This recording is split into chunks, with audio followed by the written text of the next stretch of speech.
وما تطلع بحلو أبو قرطاس قال كعيو مدرسي سيدو هربا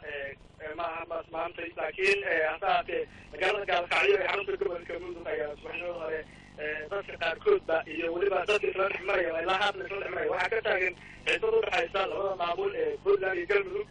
taasi oo ka taagan garoonka waqooyi ee magaalada Gaalkacyo inkastoo dhawaan ay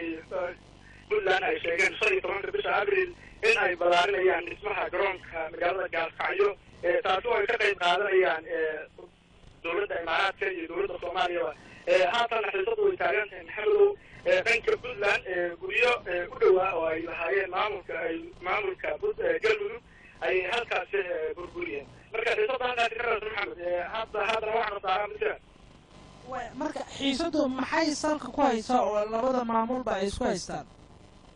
xiisadu waxay salka ku haysaa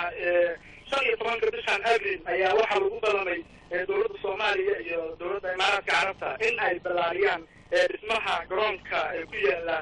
waqooyi magaalada Gaalkacyo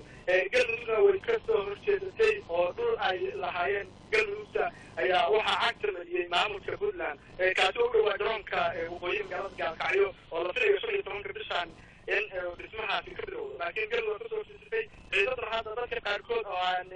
mikrofoonka raadiyo risaale aan dhexmaray waxay ii sheegeen in xiisadaani ay ka xun yihiin oo ay walwalna ka qabaan maxamed marka dhismaha garoonka diyaaradaha Cabdullaahi Yuusuf